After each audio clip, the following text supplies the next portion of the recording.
cannot really sustain the huge luminosity increase during the high luminosity upgrade of LHC, which we term as HLLHC, and there we will need major detector upgrades, and this is why it's again a long shutdown, and there will be a lot of detectors which will be upgraded. Some of them will be completely changed, and also the trigger system will be upgraded. So I must confess before I go on, it's not a comprehensive description of the CMS detector, which I'm not going to cover in my talk. I shall cover only the sub detectors and their upgrades where Indians have made significant contributions. So let's say, I don't know whether we term any question. So I don't know whether the present CMS detector, whether we term it as phase 0 or not, but I'm mentioning it as phase 0 because to describe the contribution of Indians in the CMS detector, I must cover the contributions made in the present CMS detector before I go to the upgrade. So HCal of CMS, this is the hadron calorimeter. It's a sampling calorimeter, and it is preceded by the electromagnetic calorimeter, except in the very forward region. So it has basically 4 parts: HB, which is the barrel part of the hadron calorimeter; HE is the end cup part of the forward part of the hadron calorimeter; HF is the very forward part, and HO, I will come to that. It is here. Sorry, here. I showed it wrongly. These are the neons. Sorry. This is the hadron calorimeter barrel. This is the end cap, HF, and HB is HO is here. Indians participated from the R&D phase, and during the R&D, when detector components are decided, there are a number of tests which are commonly called it beam tests, where prototype detectors are put into the beam and the performance is studied. So this is the area where Indians contributed during the R&D phase of HCal. So this HO, or outer hadron calorimeter, was necessary because this is something which we also heard yesterday from Jim. The barrel calorimeter covers radially from 1.77 meter to 2.95 meter of CMS, and it has the interaction length of 7.8 at eta is equal to 0. So it is not thick enough to contain the completely the hadronic shower. So if I show you the plot on the right hand side, it is where it is shown that the fraction of energy measured or reconstructed for a 300 GeV pion event, a number of events, of course.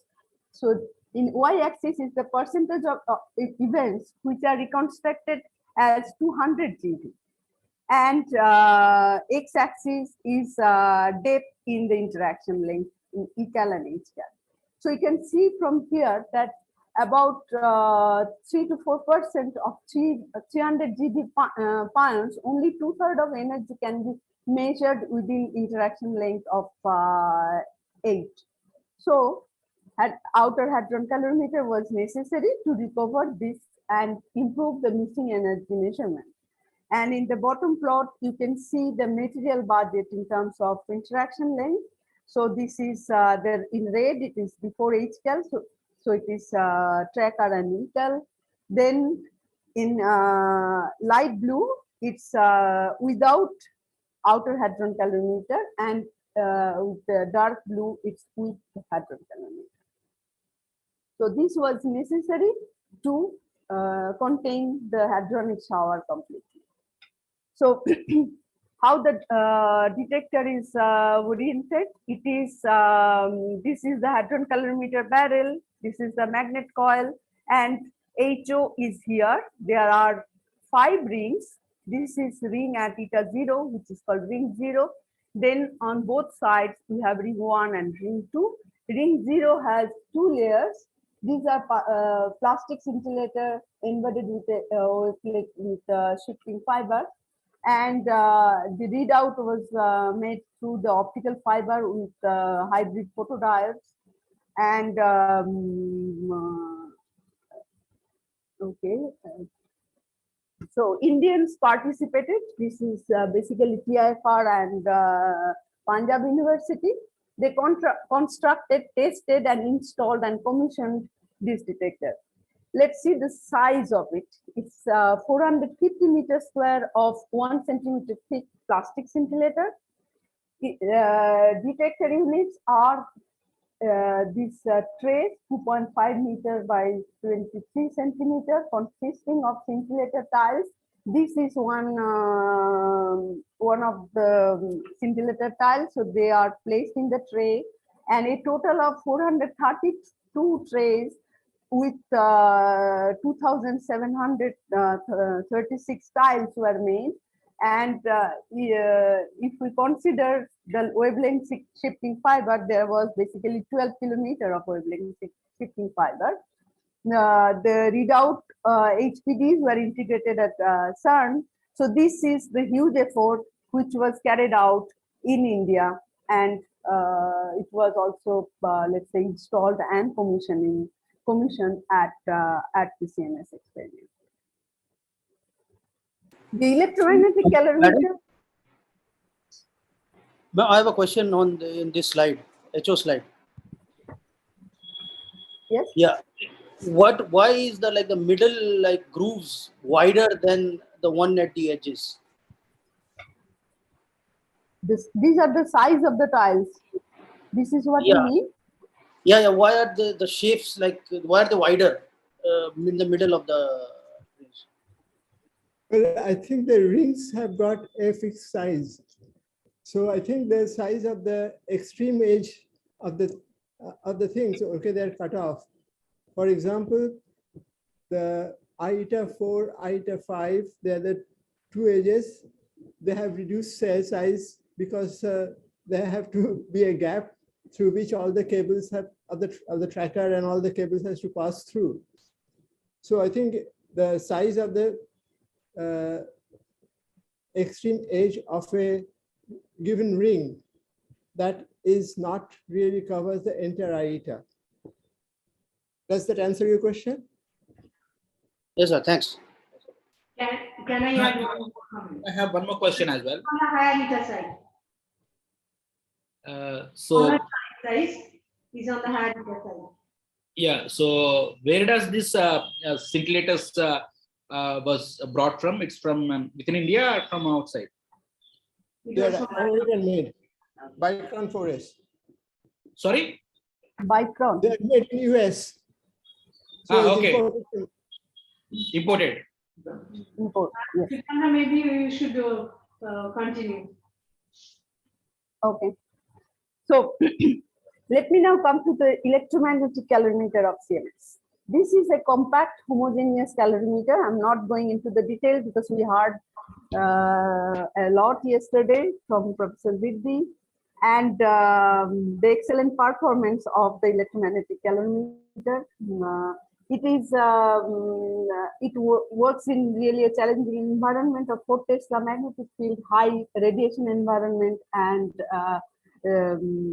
this bunch crossing rate. There is, again, as other detectors, there is the barrel part, the end cap part, and the pre-shower. Pre-shower is before the end cap calorimeter. You can see here, this is the barrel calorimeter, this is end cap, and here is pre-shower. The pre-shower is a silicon strip detector. There are 4,000 silicon strips. It covers a radiation length of 3, and there are 4 half this. So this is where Indians contributed. So the motivation was to improve the pi gamma separation, 2 orthogonal planes of silicon strip detectors, and it has the stringent criteria due to high radiation environment. The silicon sensors are 6.3 centimeter by 6.3 centimeter, and the pitch is about 2 millimeter. And this is one of the unit of the detector module, the silicon module. This is the silicon sensor and the electronics. And you can see the performance that when we have only the energy resolution, when we have only N-cap calorimeter and N-cap calorimeter with pre-shower, how the resolution improves. And this is the gamma infrared mask in the N-cap region. So here the contribution was made by BRC and Delhi University. BRC played a key role starting from the R&D up to the construction. This is a very fruitful collaboration which was made between Indian industry, which is namely Bharat Electronics Limited, BEL, and BRC. The technology of the sensor development got matured at BEL with constant feedback from BRC. This is exactly what happens for the silicon detectors, that we need really a very close collaboration, because we have to have the sensors from the industry, but the industrial output not always fulfill the criteria we place, which is because of the harsh environment of the experiment. So we need a feedback loop. So for example, batches of sensors are produced in the industry, they are tested in the laboratory, in the beam test, and feedback is given to the industry, and also the feedback from the process simulation are given, and that's how the technology is improved and we get the output. I mean, desired product which we finally use in the experiment. And in this process, there are characterizations which are done in the industry as well as in the laboratory. So this is done in the R&D stage, and it was done very fruitfully for the pre-shower development. And the sensors were made in BEL, and they were qualified and finally shipped to CERN, where it was coupled to the electronics and finally integrated in the experiment. So a total of 1,100 sensors were manufactured, tested, and shipped to CERN, which has the breakdown voltage greater than 300 volt. So you can see here one of the quality control measurements. So this is in the y-axis, it's number of sensors, and this is in the x-axis is the breakdown voltage. And you can see very few sensors failed, and most of them really survived 300. I mean, actually, these are 500 volt, and the leakage current as and this is the number of sensors and the leakage current, and you can see it's in microamps. So most of them are below 0.1 microamp.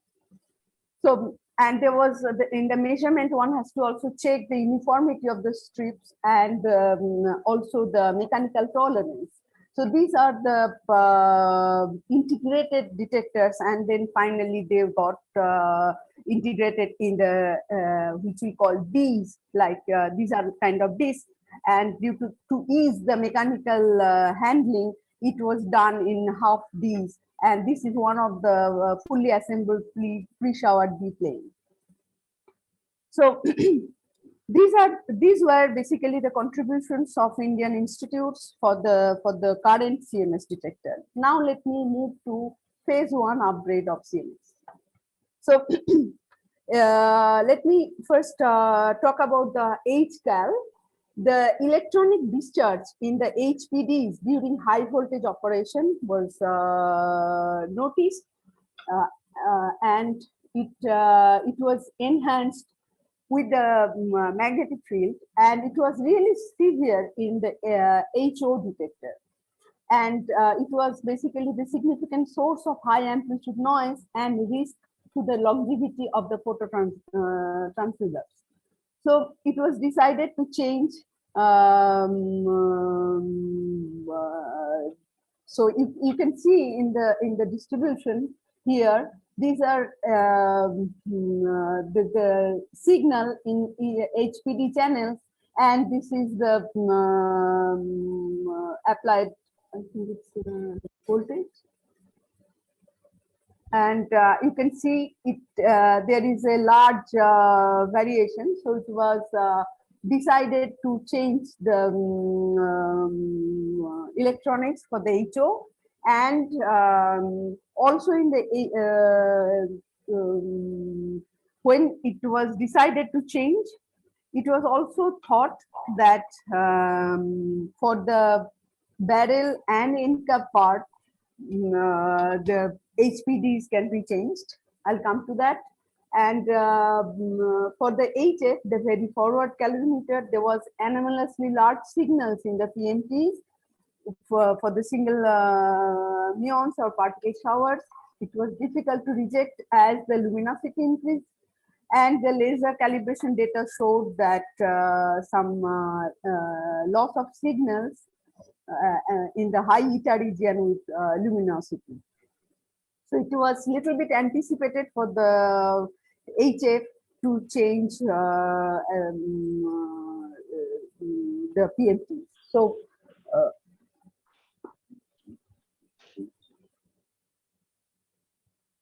sorry, it is repeated. So it was so the plan was to change the HPDs with silicon PMTs, silicon photomultipliers, which has excellent signal to background ratio for muons, and it is insensitive to the ambient magnetic field, which was important for HO. And it has reduced background and increased longitudinal segmentation. So the plan was to change, but we also had the freedom to have more segmentation with silicon photomultipliers used. So and also the upgrade of the PMTs of HA were decided, which has the dual readout. So the overall segmentation of hadron calorimeter was changed, and when the readout electronics is changed, it is obvious that the back-end electronics also needs to be changed. So there was a overall plan to change the front end as well as the back-end electronics. And HCAL was the first sub-detector which moved from VME to the micro TC architecture, which was really new at the time. And the main goal was to keep the overall physics performance as designed and take the advantage of new technologies to increase the granularity and improve particle flow and timing information. So Indian contribution for the HO upgrade, the SIPMs were tested for the silicon CMS environment during R&D, and then they were characterized in the laboratory with IP characterization, single pixel calibration, linearity, minimum ionizing particle studies, and the control boards were made in India and they were shipped. So, and finally, Indians participated in the assembly quality control at CERN, burn-in test, and finally the installation. In the back-end electronics, it was basically done in SINP and Vishwabharati.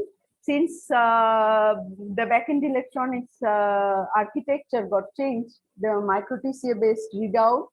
So there was the readout cards were made, which were 14-layer PCB board and 2 FPGA mezzanines and power control cards.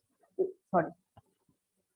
All the back-end cards were made here in the Indian industry and finally tested in the laboratory and finally shipped to serve.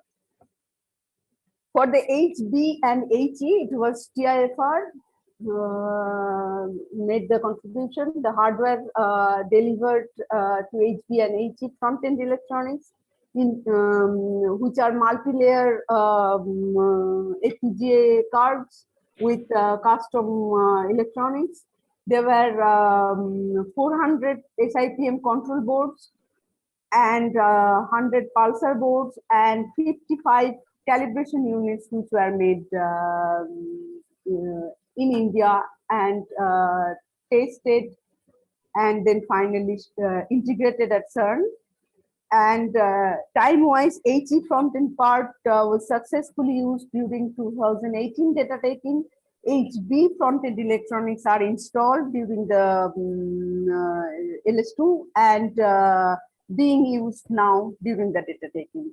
And here a few cards which are shown. And this is the housing of the calibration units fabricated in TIFR workshop and assembled and were in the laboratory. Now we move to the muon system. So it's obvious from the name, silicon is a compact muon system. CMS is a compact muon system. It has a very good muon identification in a wide range of momentum and angle. It has a very good triggering capability and it can measure the charge and momentum. The resolutions are given here. At 10 GV, this is 1 PV.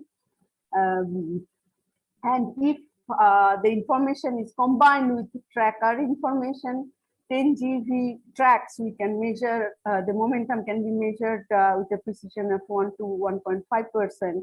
And 1 PV tracks can be measured up to 20% of resolution. Again, it has the barrel region. And in the muon system, the uniqueness is that it has different technologies to have redundancy and to improve also the performance. So we have in the barrel region, we have drip tubes and RPCs. In the end cap region, we have cathode strip chambers and RPCs. These are the complementary system. DT and RPC has very good spatial resolution and RPC having very good time resolution. So this is the system. This is the barrel part. We have the yellowish regions are the DT chambers. The blue are the RPCs in the barrel, and here in the end cap you have the greenish regions which are the CSCs and the blue are the RPCs. In the muon system, what happened that when CMS started, actually these two stations were also not there. So it was more of, let's say, staging rather than really upgrade. So there were areas which were not fully covered.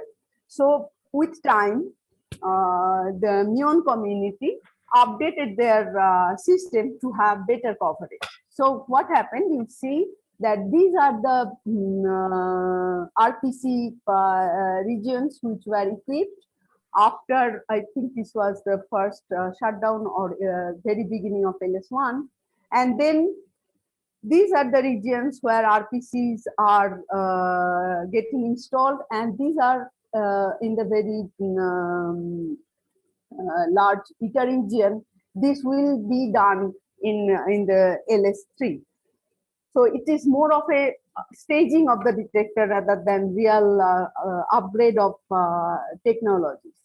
So muon, as we also heard yesterday many times, that muon coverage is critical for multi-muon signature. We need to get up to the last muon. So especially the Higgs to 4 muon channel. So if these detectors are, I mean, as and when the detectors get installed, we increase the acceptance of the muons, and which has the direct consequence on the sensitivity. We also gain 25% in the acceptance of muons in the trigger level, and we in the very forward region also the triggering capability increases. So in Indian contribution in RE 4/2, which is this part, which was done by DRC and Punjab University, 50 RE 4/2 RPC chambers fully assembled here, and they were characterized and validated with cosmic stand and installed and commissioned at CERN. And also at DRC, 200 copper cooling sets were fabricated for the entire collaboration. That means RE 4/3 and RE 4/2. And you can see here how India contributed among the other groups. And here I have shown this cooling, copper cooling sets. And also Indians played active part during the final test at CERN and the commissioning. And here I have shown the trigger efficiency of muons in the high eta region in blue when this RE 4/3 and RE 4/2 were not installed, and this is obviously once we increase the coverage, we immediately gain in the triggering capability. Indians also contributed to GE 1/1, which is here. And the contribution is done by Delhi University and Punjab University. They developed the technologies in collaboration with Indian industry during R&D of gem foils.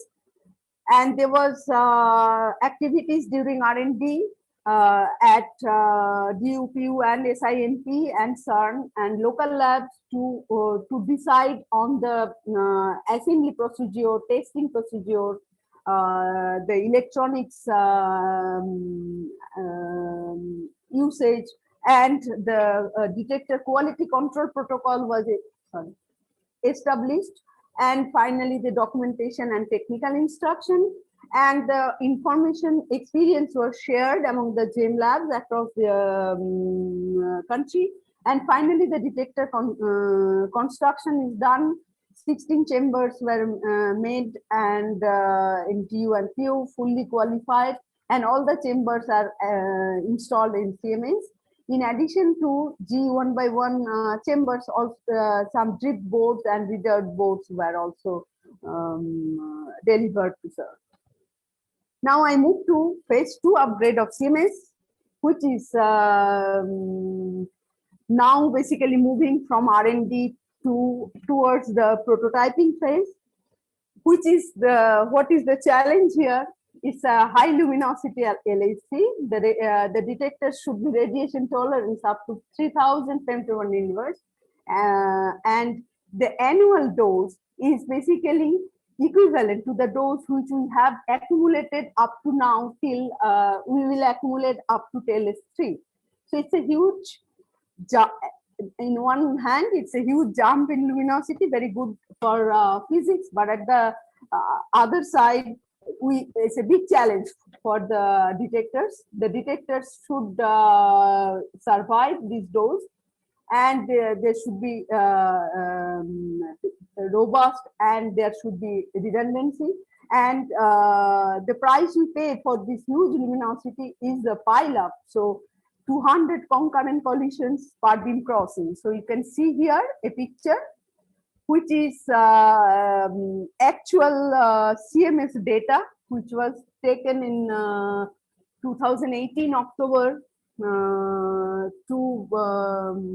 with high intensity bunches, where 130 vertices, primary vertices were constructed. So you can see, imagine what will happen to the detector, and detector has to survive. Not only survive, it has to maintain the performance which we have now, and it should have the occupancy at the level which can be managed, and which needs higher granularity. And we really need to redesign the electronics, data acquisition, and the trigger system. So let's go one by one. First, the tracking system, which will be heavily damaged. So I have shown here the picture of the tracking system of CMS. Now it has various layers. Now if I flatten up the layers, so you have the rectangular regions here, they represent the 10 barrel layers we have, and the circular discs represents the end caps on the plus and minus side. What is shown here? It's a map of functional detector modules of the current strip tracker after an it's a projection plot after an integrated luminosity of 1000 femtobarn. What is shown? The bluish regions are the ones where the detectors are completely dead. You can't really, and even if you operate it this is the minus 20 degrees centigrade picture, but even if you cool it down further, these detectors are not going to give signals where we can really separate out signal from the background. So you can see the most important layers, which are layer 1, layer 2, are completely damaged, partly also layer 3. So the current tracker really cannot be operated in the high luminosity LHC. So it should be completely replaced. So what are the requirements for the new tracker? It should be, it is already radiation hard, because the radiation hardness for the current tracker was, we estimated 10 years of LHC running with the nominal luminosity. We are running with 2 times the nominal luminosity. It's working fine. So it's really very good, but it cannot survive. So we need a new tracker which will survive with the increased or even harsher radiation environment. And since we are replacing the tracker, the plan is to cover the acceptance up to eta 4. So far we had eta 2.5. So we will have, it will be very good for the forward physics. And the plan is to have a new tracker which will also provide data at the level 1. Current tracker is not really able to give information to the level 1 trigger. The new one will able to give information to level 1, which will improve the performance of the level 1 trigger. And it will have reduced material and hence the improved tracking performance. It again, the new tracker will have a very inner part with pixel detector. Then there will be strip and combination of strip and pixel detectors, which we call macro pixel. So in the blue, this yellow and light blue are the pixel detector, which has very large acceptance up to 4, eta 4. The blue, dark blue ones are, we call inner part of the outer tracker, which are with strip and macro pixel detector. The orange ones are two strip detectors. Why two strip detectors? So the amount of data we have from the tracker, because it is really granular, it has to be granular. We cannot really manage so much of data at level 1. So one really innovative idea came up that instead of one detector, if we have two very closely spaced detector, these are, let's say, two silicon detectors, and these are the strips of the silicon detector. We can utilize the very good magnetic field of CMS for Tesla. And when we have high PT tracks, they will pass straight from these two sets of detectors. And if we have a low PT track, it will bend in the magnetic field. So we can have a logic in the electronics that when and we can define a window, acceptance window, that if we have a hit in the lower part of the detector and the upper part of the detector within a given window, we can pass this track as high PT1, and if it is outside this window, which is programmable, we don't consider this track. This way we can reduce the amount of data, and we can send this reduced data, which is because we are mostly interested for the high PT tracks. We can pass this reduced information at a rate of 40 megahertz to level 1, and once the level 1 decides that this is an interesting event, then the rest of the data, including also the low PT, all the data of the tracker are read out and passed to the offline. So this is the plan, and so very so it has two things. The it's a mechanical marvel to have such a detector, as well as the electronic marvel that we have the chip which is designed to do this kind of operation at the front end level. And finally, in the back end, these small fragments of the tracks are reconstructed to make level 1, quote unquote, level 1 tracks, and they are passed to the combinators in level 1 to combine information from electromagnetic calorimeter, hadron calorimeter to improve electron, photon, muon, and jet identification and detection. But the design is made in a way that by high PT here I mean more than 2 GB. So, as I said, Madam, yes. yeah, I have a question here. Like, what is the criteria of this search window? How do you narrow down the size of the search window? You said it's programmable. So, like, how do you figure it out? What Yeah, size with the PT. The criteria is PT. So Okay. we can design the window in a way that so we check the data rates and other things, and we have come up to, let's say, 2 GB, and it is programmable in a way that you have, when you are inner part of the tracker, you have a window which is maybe smaller. You go to the outer part, of course the track is bending, and then your window is enlarged. And similarly for the end cap, it is slightly different. So programmable in that sense, but we are not going to go below 2 GB. So it's a complicated detector module. This is the sensor. It has many components to make such a complicated detector module, because I said that it is too closely spaced sensors. These are basically 1.8 and 4 centimeter separation. So these are the steps. So you have the sensor, then from sensor you make the modules. This is one type where we have 2 strip modules. There is also another one which is strip and macropixel module. I am not covering that.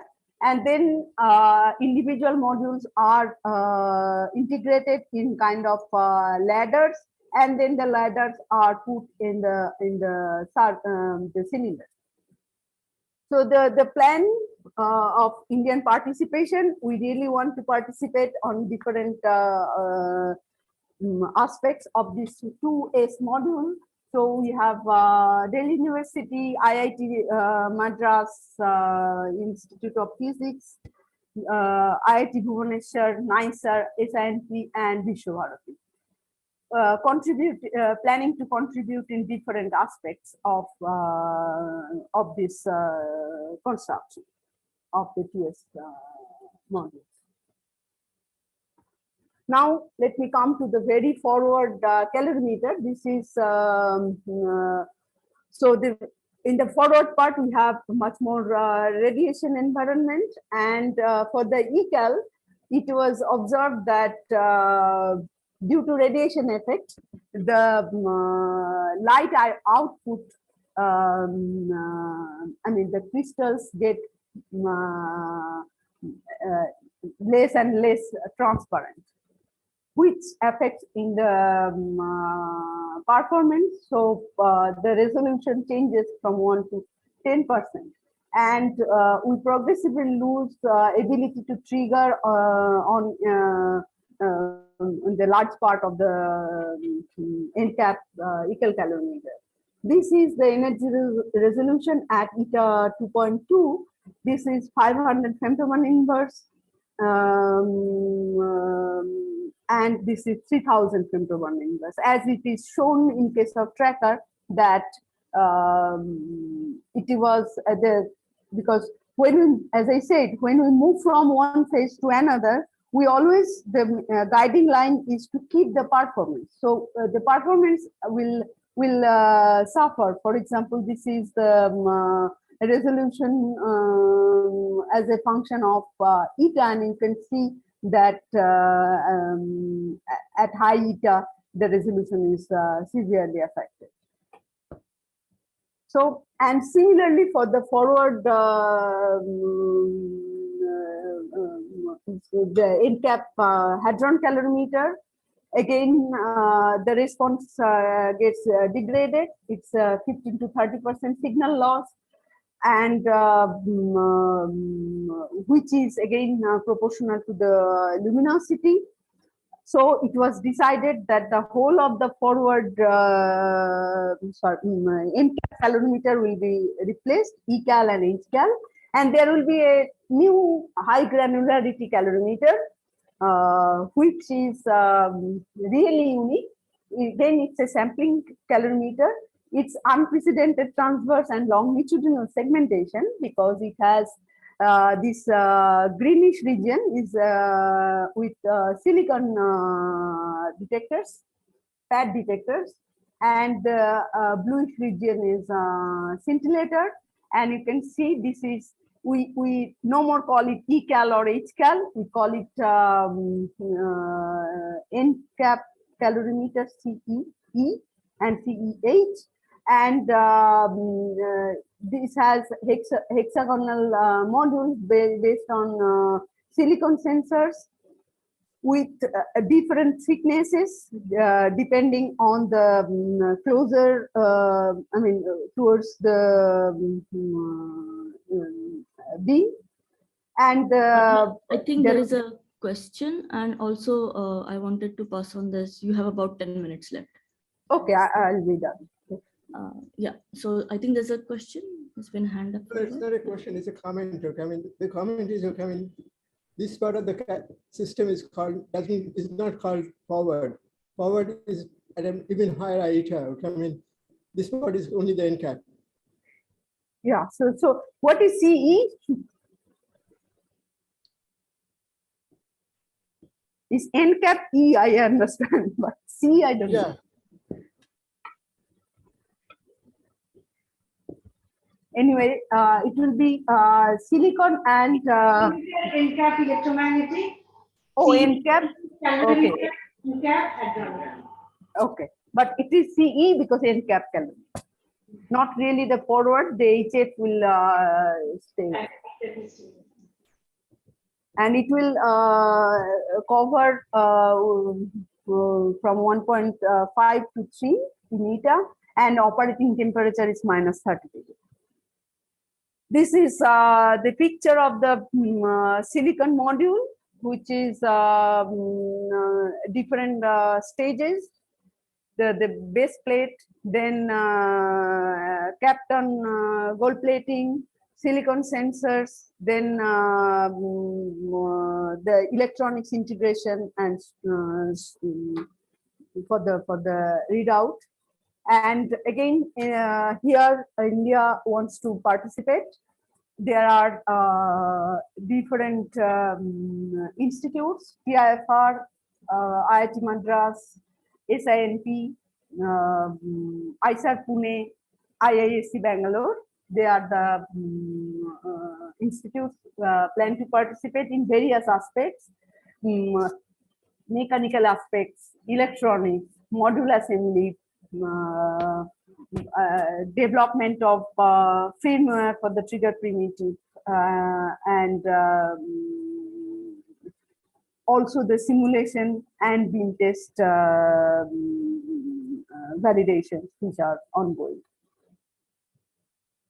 Again, for neons, I already mentioned that there will be can go back, show it in the picture.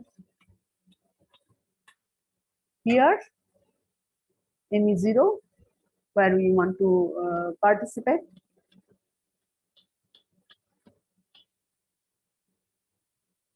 So DUPU and SNP are participating in the R&D and plan to provide major components for the gem detector, specially made in India. That's the plan. And we will have testing of detectors here. So now let me come to the trigger, upgrade of the trigger. Since the detectors will be changed and the electronics, that has direct consequence in the trigger system. We heard from the big improvement of having tracker information at level 1. So,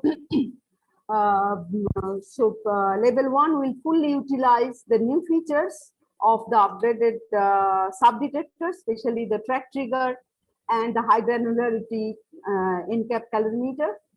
So the design considerations, it will extensively use state-of-the-art FPGAs and processors to achieve optimized performance, use high-speed optical link to facilitate aggregation of data from across the entire detector, flexible and modular architecture relying on the modern technologies, which allows data handling to be optimized to adapt LHC running conditions. And we are going to have a change in the paradigm. So far we had, sorry, these are microseconds, I should change. So the trigger decision in the current CMS takes 3.2 microseconds to decide whether a given event is accepted or not. It will be changed from 3.2 microseconds to 12.5 microseconds, and the rate at which we accept events from the LHC collisions, which is 40 megahertz rate. Right now it's about 100 kilohertz. It will be changed to 500 to 750 kilohertz at 140 or 200 pileup, depending on the LHC data. So this will be the trigger system of CMS, level 1 trigger system. This is the calorimeter trigger. We have barrel calorimeter, HF,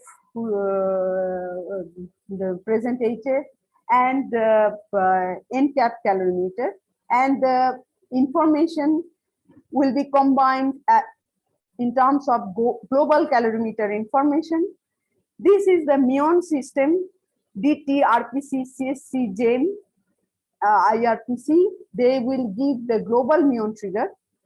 And this is really the new thing for, because right now CMS has in level 1 only calorimeter and muon information. Now tracker will give, provide information. So tracker information will go to global muon to improve the performance. And finally, this is something new for level 1 trigger for phase 2, which is called correlator trigger.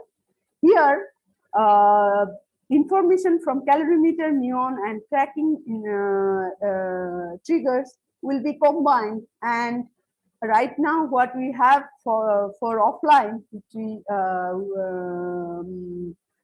heard yesterday many times, the particle flow, where we combine the information and we know which kind of particle it is. This will be done at level 1. And this is the reason why we need more time to make a decision at level 1. And finally, this will go to the global trigger decision. So again here, TIFR wants to participate in the level 1 trigger board. Several prototypes and different trigger boards are being made and being tested, and they are also getting integrated to the currently final system abroad. And so far, the prototypes made here are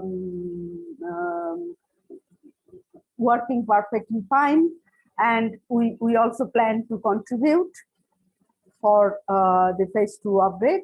And I think that's all I have to say. So Indians, Indian CMS collaboration has contributed in CMS detector starting from its R&D phase, and in current tracker, current detector construction through various stages of upgrade. In most of the cases, very fruitful collaboration with the Indian industry, collaboration among different institutes within India, and contribution in different detector technologies. There is a very ambitious plan ahead for the phase 2 upgrade of CMS. That's all I have. Thank you so much for the interesting talk, and thank you also for staying perfectly in time. So I see a lot of hands, so I'll just go in order. So Kajuri, could you ask your first question? There's 2 comments to Chandra. For the phase 1 upgrade of the HCAL electronics, there are actually 100 mechanical boxes, calibration unit housing.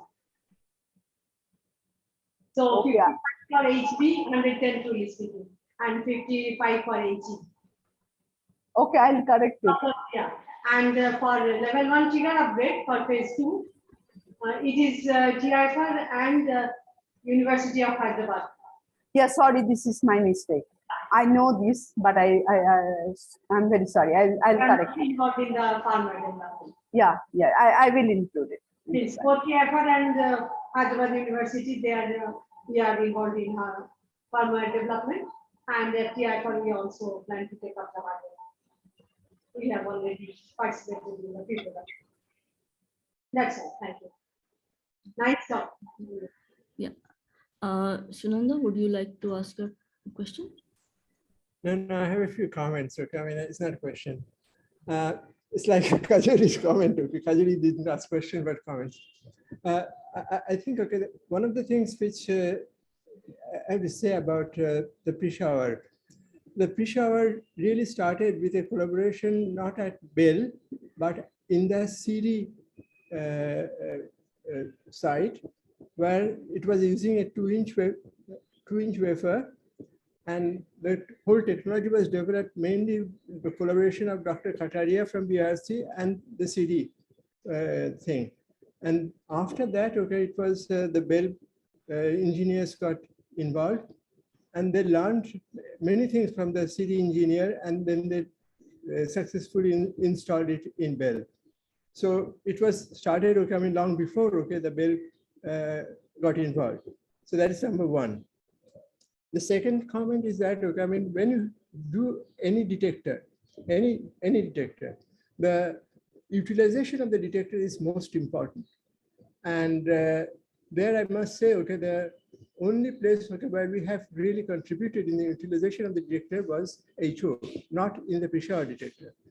In the HO detector, there is a group from TIFR who are continually calibrating this detector, make sure that the particular detector can be used in the particle flow segment, and it is used, okay, to improve the jet resolution and improve the MET resolution as well.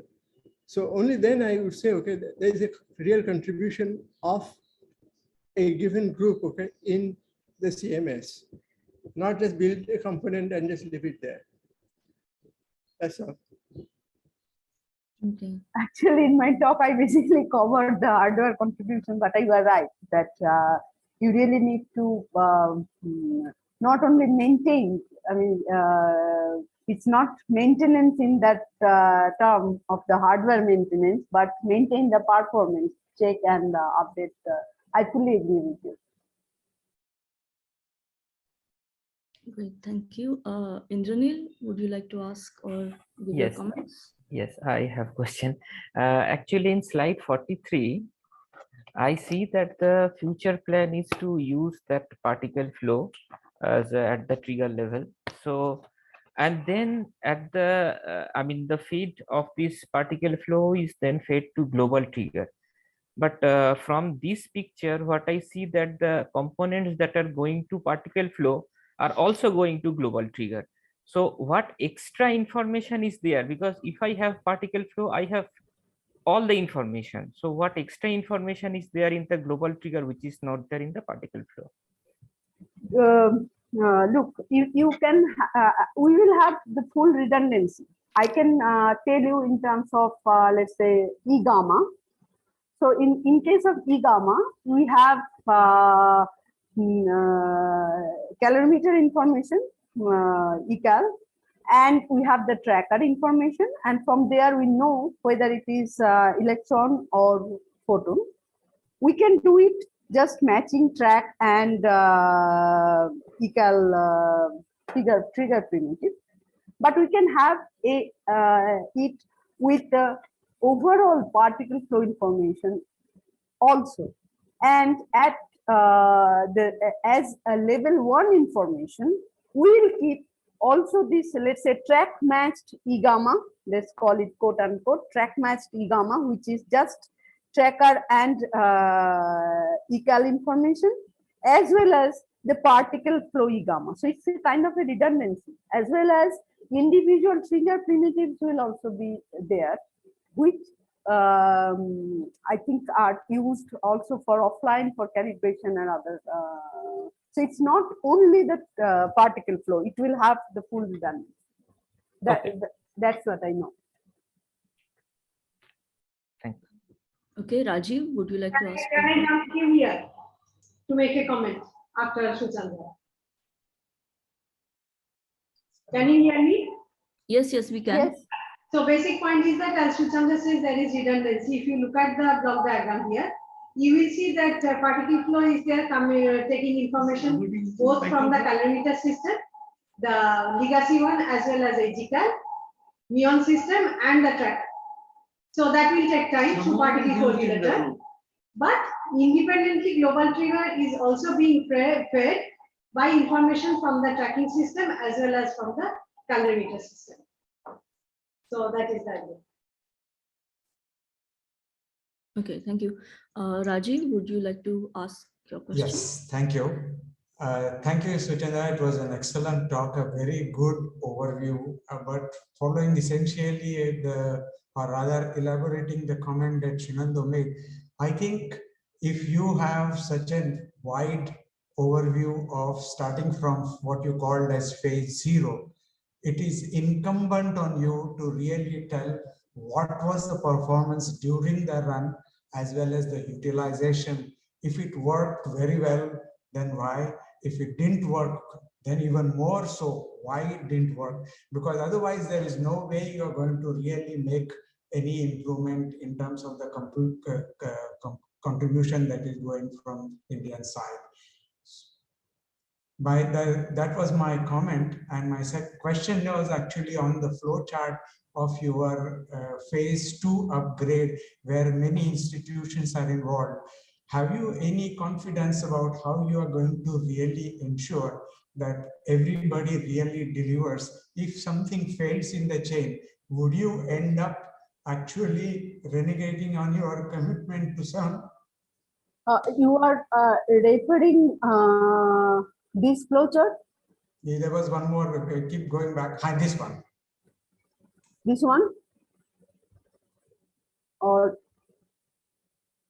sorry, one? That was the one. Oh, okay, okay. There was the one which showed DU, IITM, and so on. Yeah. No, this one. So you say that you go from DU to then to IITM, then to all of these institutions. Are you somehow sure? Is there any coordination? Is there any way that you can ensure that you will deliver to CERN, the right-hand corner, the end product in the required numbers, in the required quality? Or will you keep blaming each other that this guy didn't work and that guy didn't work? No, I don't think there is any way we can, because this is the purpose of the prototyping phase, where we have to prove ourselves, okay, which we have not done yet. If we are not able to prove ourselves, of course we will be out. Because but this is a project in which if you are not even able to make sure that the prototype works, how can you propose it to any funding agency that it should be funded? But also to make the prototypes. I mean, I don't want to go into the funding point here, because that will unnecessarily lengthen the discussion. But to prove ourselves, also we need to have the funding, right? Which we, for example, let me. No, I think if you say that you are in the prototyping phase, and in the prototyping phase, you are going to seek a very small amount of money, I'm pretty sure the funding agencies will give you separate money for just prototyping. No, not yet.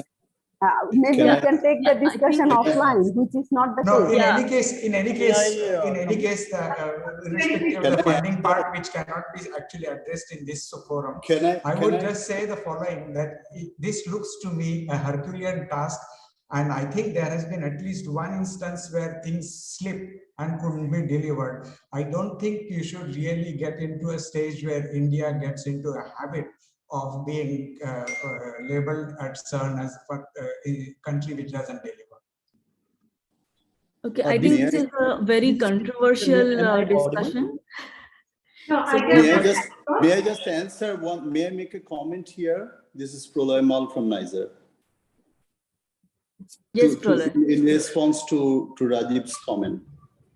Yes, Prolay. Yeah. So about the thank you. So about the prototype and so on, it requires a humongous amount of money, and then we have already progressed. And about the prototypes, we have done up to something called the dummy modules. And next week there is a workshop in Karlsruhe Institute of Technology where I'm supposed to report back what is the progress on it.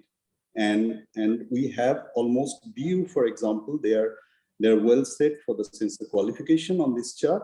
Module mechanics, they have demonstrated IIT Madras, and we have gone all the way on the last stage, the NISA side, up to the non-functional prototype with all the mechanicals and etc. That is done, and next week it will be reviewed as well.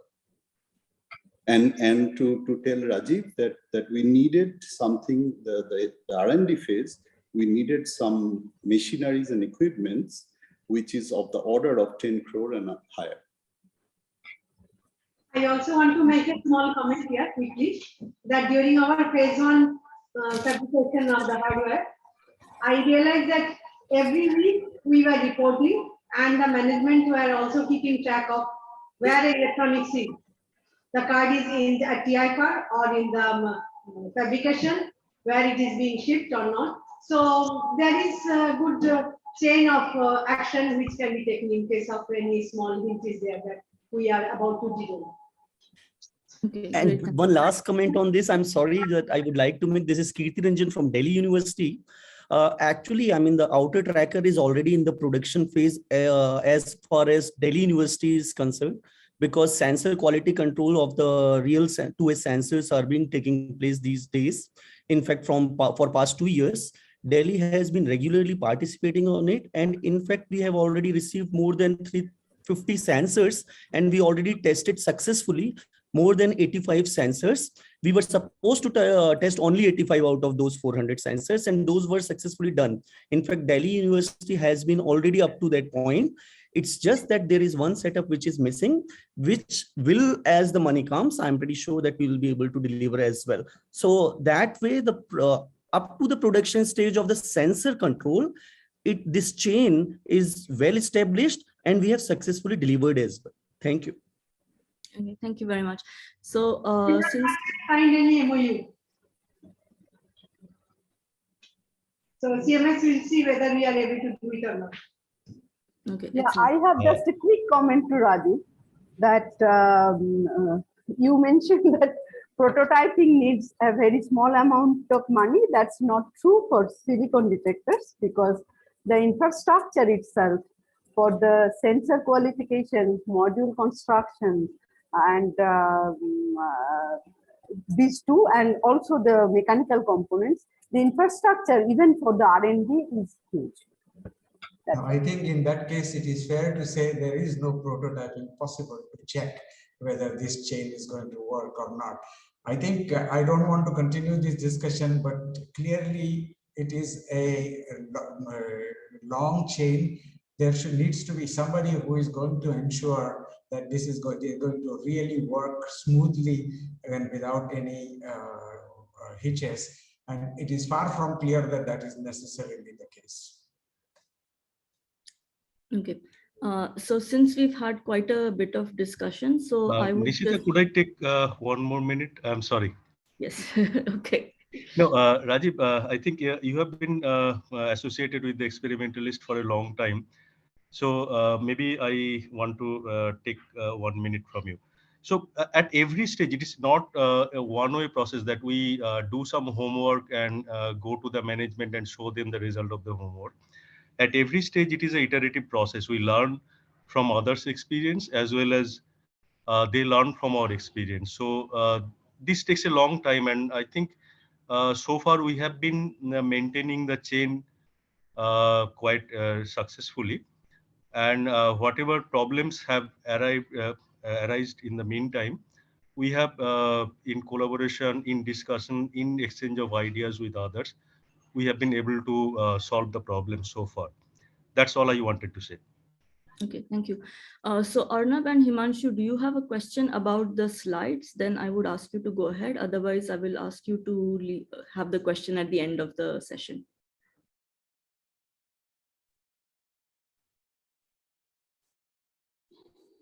Okay, maybe I can skip my question. Okay, thank you.